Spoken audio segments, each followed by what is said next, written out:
Tens of thousands of young families caught crossing the border illegally earlier this year subsequently failed to meet with federal immigration agents as they were instructed, the Homeland Security Department has acknowledged privately.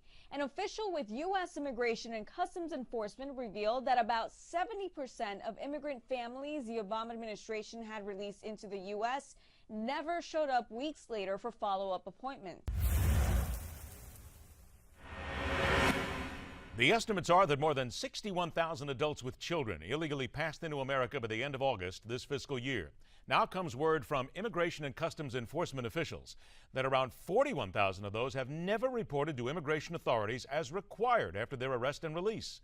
That's over 40,000 people in the country illegally, and no one knows where they are.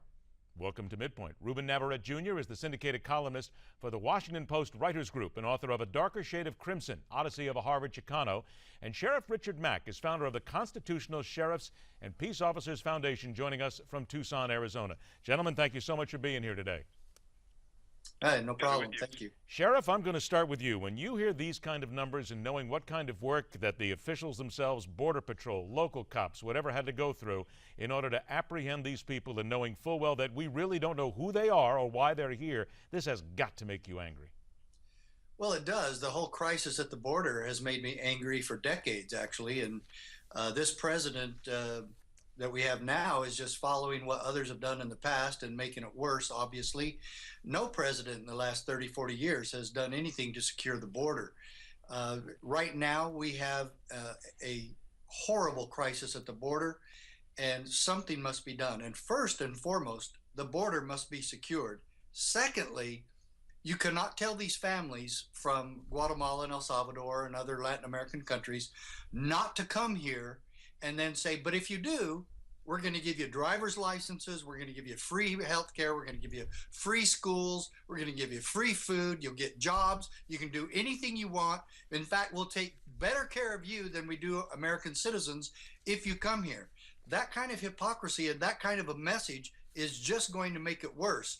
We have to stop the entitlements that the taxpayers of this country are forced to pay to these illegal aliens. Ruben, even you have got to understand what a lot of the furor about this is. 40,000 people out there. We don't know where they are. They're supposed to report. This lends a lot of credence to many people who would say, look, they don't want to be here to become Americans. They're willing to hide. They're willing to stay away. We don't know what they're doing. You've got to believe that this is a reason why people are angry about this, and they've got a right to be. So, Ed, I got stuck on your phrase, even you have to understand. So let me tell you a little bit about me, even me. I'm not only the grandson of a Mexican immigrant who came to the country legally, but more important to our discussion here, I'm the son of a retired cop who was on the job for 37 years. So I learned early on to respect law and order. I don't need lectures from anybody about the sanctity of our laws or the sanctity of our borders. I get that. And I have been critical of this administration from the get-go in terms of how it handled the crisis along the border with regard to these refugee kids from Central America. The first thing I think we got wrong so far in this discussion is we referred to them this morning as illegal. They came in illegally. No, in fact, they did not come in illegally because we don't know what their status was. If, in fact, they were refugees, they came in exactly the way refugees are supposed to come in, which is you come in, you don't evade the border authorities, you throw your hands up, declaring asylum, asking for asylum. That's what they did. You said that the Border Patrolmen had worked so hard. You know, they worked hard in between their coffee breaks to get these kids. They didn't have to go out and get these kids. The kids turned themselves in at the border to the Border Patrolmen. That didn't require a lot of effort on the part of the Border Patrol. And the sheriff wants us to believe that somehow no president has ever done anything to secure the border. President Obama has single-handedly deported over 2 million people in 5 years. That does not secure the border. That does not secure the border. Well, you can secure the border. You can never steal the border. The problem we have in our discussion is that we secure the border by putting in 20,000 Border Patrolmen. Now a bill wants to take it to 40,000. We build more fencing. But Americans don't hear secure, they hear steal. They want to steal the border. You're never going to be able to secure a 2,000-mile border as long as U.S. employers on this side of the border keep hiring these folks. All right, Sheriff Ruben makes a very good point there, because this all comes down to they continue to be hired, there continue to be jobs there. His point is well taken. I don't mind a worker program as we did in the 20, 30 years ago. I grew up in southern Arizona, and I grew up around people who did that. I worked on a ranch with Mexican workers. That's great. I love them. That's fine. But what we now have is a national catastrophe at the border. The border situation is 10 times worse than what we realize. You cannot have a war on terror and allow your border to be accessed like we allow in this country today. All right, now, Sheriff, hang on one sec. Sheriff, you hit a good point there. Let me go to Ruben on this. Ruben, that's what a lot of people will talk about as well, is we don't know. They're not all kids, some people will say. They're not all just adults. We don't know who's here. We don't know who came over.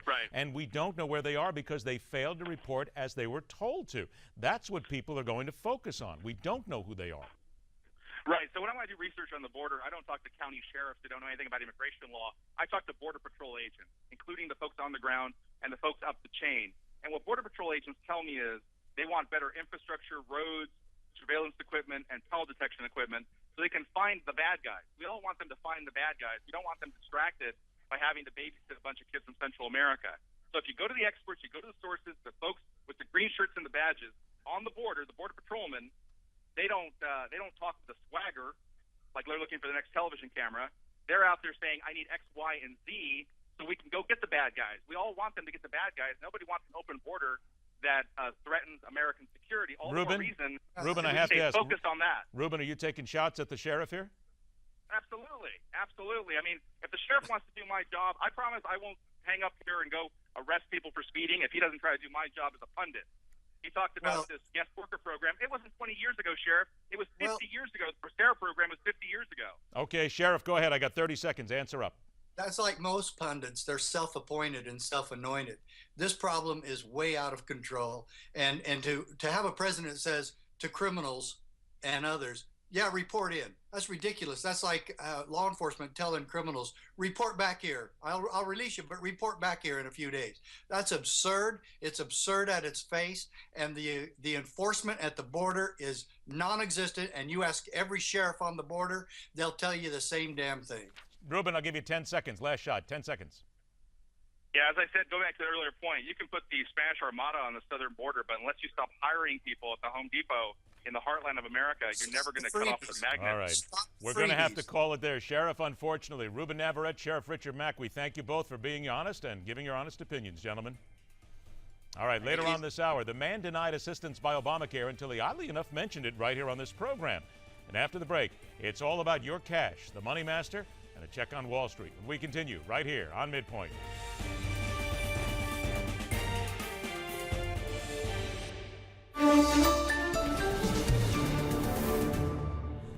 The Secret Service director says the security plan was not executed the day a retired Army vet jumped over a fence and made it into the White House. Hi, everyone. I'm Olga Villaverde, and this story tops your Newsmax Now update. Testifying today before a House panel, Director Julia Pearson says she takes full responsibility for the incident. She's ordering an investigation into security protocols. Also, American troops will be allowed to stay in Afghanistan into 2015. This comes after the country's new president signed a security pact earlier today. In Arkansas, the body of missing realtor Beverly Carter was found early this morning. Police have arrested Aaron Lewis. They plan to charge him with capital murder. And in Oklahoma, police filed murder charges against Alton Nolan. He's the man accused of beheading one woman and attacking another at a food distribution center. I'm Olga Villaverde, and that was your Newsmax Now update.